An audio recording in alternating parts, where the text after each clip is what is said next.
we began reading the Lord. Yep, no We reading. went right into the reading from the Holy Gospel. That's how nervous he is. Got the reading. I got that one. Okay, what else? Okay, one of the things I noticed right away, it was a long reading. Your energy level kept dropping. And actually, part with it, and I was watching everybody, I kind of watched it, I could see everybody else's energy level dropping. When they're long, you have to concentrate on keeping, you started losing the inflection in your voice, and pretty soon your voice started getting, and everybody was going. So you gotta be careful, especially in a long reading, because if you keep your inflection in there and your pacing in there, so it keeps it alive for everybody, because if you don't have that energy there, nobody else is gonna have it either. Okay? Did anybody else notice that? It was a very long reading. It was long, very long meeting. Yeah, Mike, you can Mike. I just wanted to say that I didn't think you did enough eye contact. You did a lot more reading, but not looking up at a lot of people. I mean, you read for long paragraphs and not, you know, I would like to have you look up more.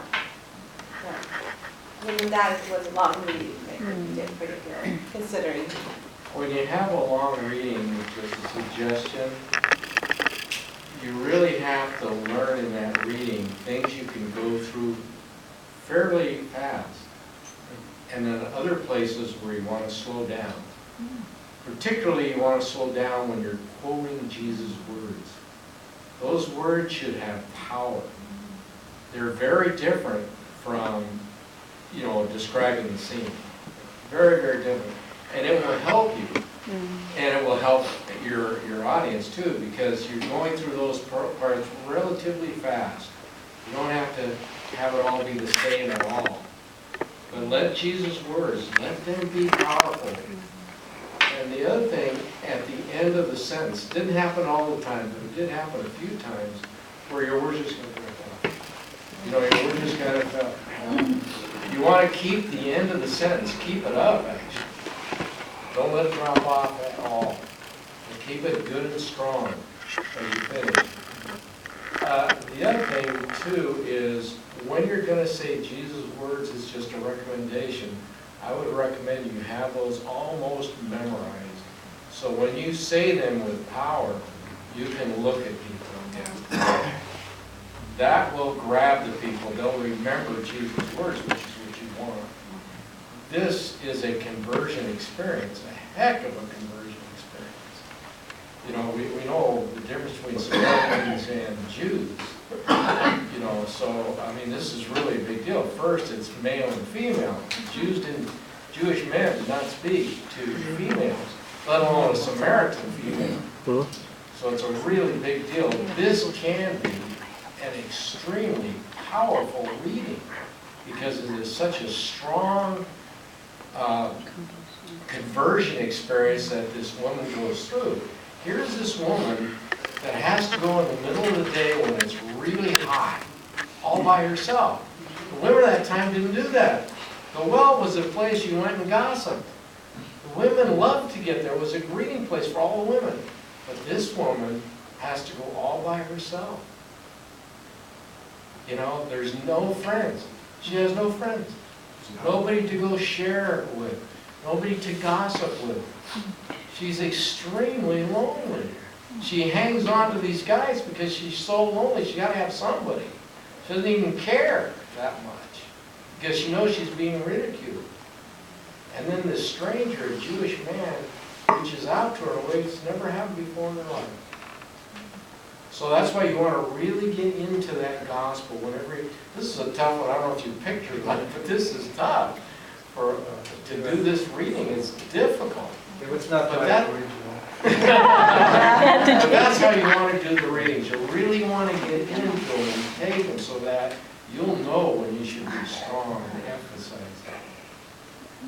Actually, when Jenny changed the schedule, messed up my, mine was Good, the Advent season.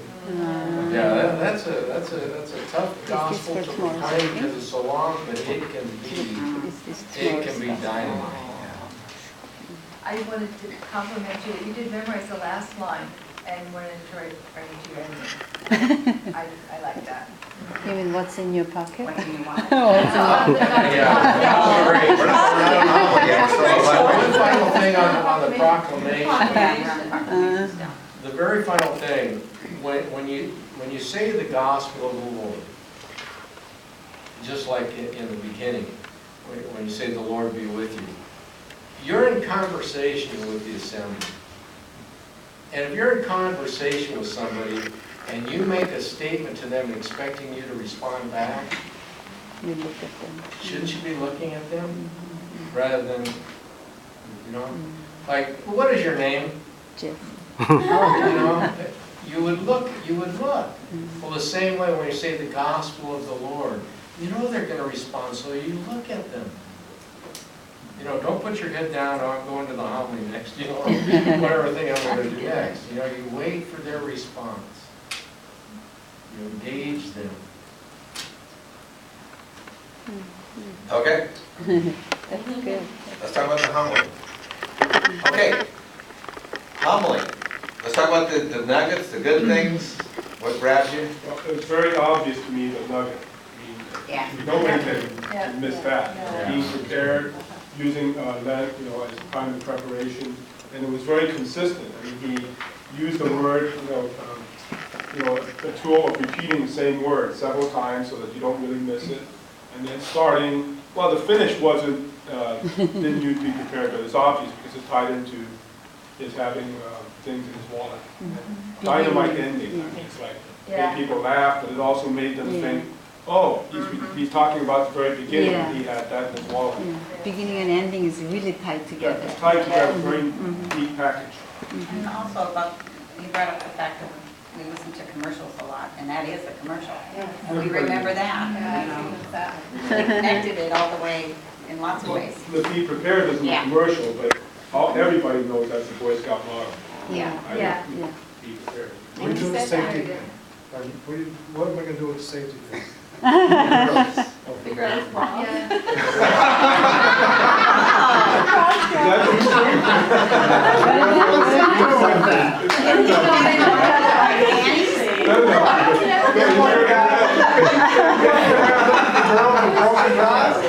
You don't want to bring a prop up unless you're prepared to explain it later. Actually, I started to when I was in high school.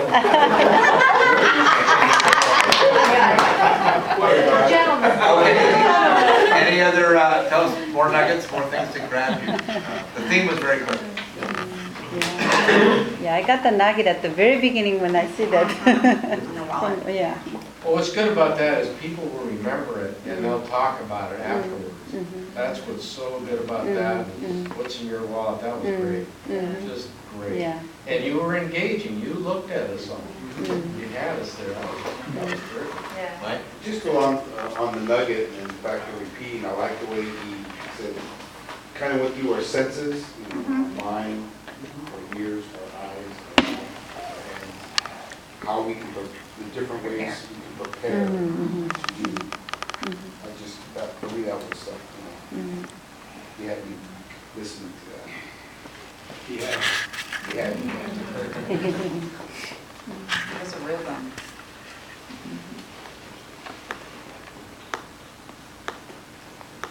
Anybody else? How about things that maybe didn't work for you as well?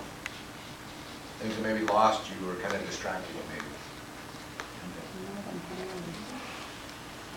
And after I thought about it a little bit, I think I did connect. I had trouble at first connecting your theme, which is a very good theme, very timely for Lent, with the story of the Samaritan woman. I mean, I thought, okay, wait, what's the preparation? I don't know.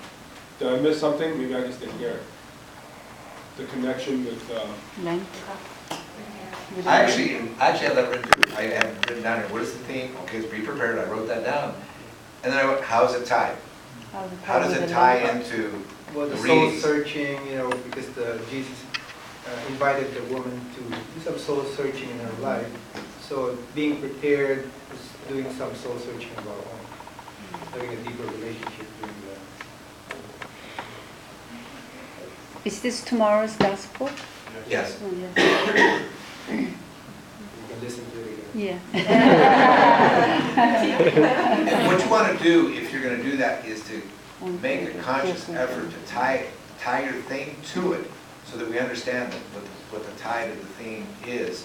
That doesn't mean you always have to do that. If you're going to, in the season of Lent we're in, of which this gospel is part, and maybe say the place of the gospel and the way the gospels lay out through Lent, then you could tie it into the season of Lent, and or to an event, say it's a rite of acceptance for the RCA or something.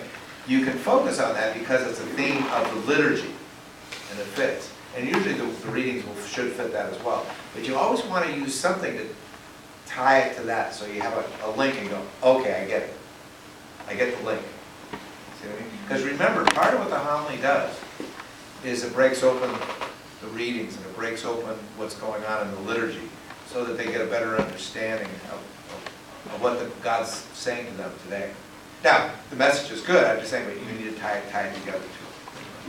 After thinking about it, how in my mind I thought was the tie-in was that this woman wasn't prepared. She wasn't living a kind of like a Lenten life, and so she wasn't prepared for this encounter with Jesus. Whereas, that's how I tied it. But I had to think about it. How does that being prepared? Oh, okay, maybe this is one way you could. So I didn't do what you did. I kind of tied it in another way to the gospel. See, and if that was your thought, you could have thrown a sentence in there that would have done it. It said, as we see the woman, she was there in the middle of the day, she wasn't really prepared, and she was remarking on Jesus not being prepared, and yet that's not why he was there, because he didn't have a sister, or he didn't have a bucket or anything like that. Put a little tie in there when Jesus came. No, but the point is that wasn't his purpose. And then you can tie it. That's a way to tie it. That's a good thought. There's a way to tie it. So be conscious of tying. You can use almost any theme as long as it ties somehow. You got to make the connection apparent though. Actually, it was more concentrating on the woman's personal life than the preparation. Yeah. Okay. What else? Anything else? I got a suggestion about, it fits in well, this post-lunch gospel proclamation would come up better than the first thing in the morning. Yeah, we could be doing the 5 o'clock mass on Saturday night. No. Maybe fasting. Well, what will happen too, and I think Dick and Michael say it too, usually when you're preaching, you're doing more than one mass. And sometimes those masses get separated. If you're covering for one of the priests, and his schedule may be like the 5 Saturday and the 5:30 Sunday, and that's what happens in our parish. And you may be preaching at that one and then that one, and you have this big gap. You got to keep the energy going between Saturday night and Sunday night, and it's at the end of the day, and you have to know your congregation, you have to know who's sitting out in the pews, and you have to be able to tune that delivery to your assembly and enliven them a little bit. And if you're doing 7:30 in the morning, you really have to enliven them because they haven't had their coffee yet. They're like, so as part of it is knowing the time of day. That's a great point Frank made. Know the time of day, and then try to adjust. You don't have to change the homily, to change your energy level or the way you approach it to fit the group that you're speaking to and the time of day, and that'll help you out too. I wasn't just talking about his energy, I'm talking about my energy listening. But see, his energy could have brought your energy up. Well, I could have, but also, my energy would have been better this morning. Yeah. That's true. That's part of knowing your group though. Especially if it's the end of the day on Sunday, everybody's been out all day Sunday doing something. They're all probably sleepy. You woke us up though with the wallet. No, I know. His wallet. Good attention grab. Yeah. You have to know your people, really, like Deacon John said.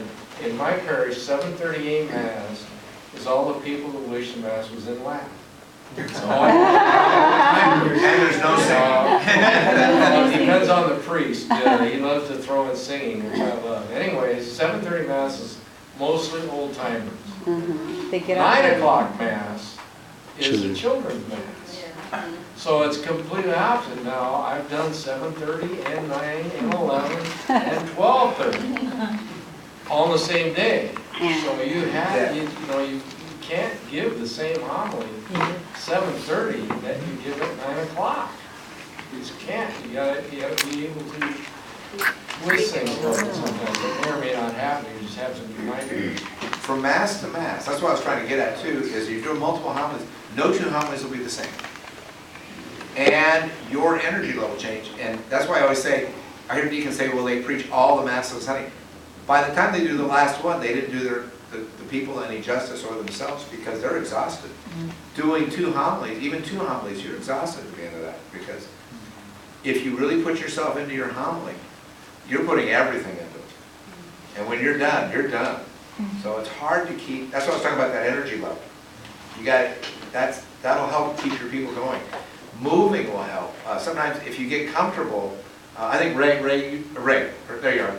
You've done it where you get out and you move around. Ray's moved around with it. Moving around keeps people's attention. It keeps them elected. So if you get to that point where you're comfortable doing that, that's good. It means you can't necessarily carry your notes with you, so you have to really get comfortable doing that.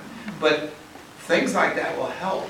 It doesn't mean you have to. It just means these are things that can help you down the line if you're comfortable doing it. Don't do anything you're not comfortable with. And don't say anything you don't believe because people will pick up on it.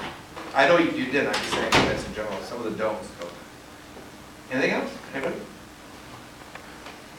Okay, good job.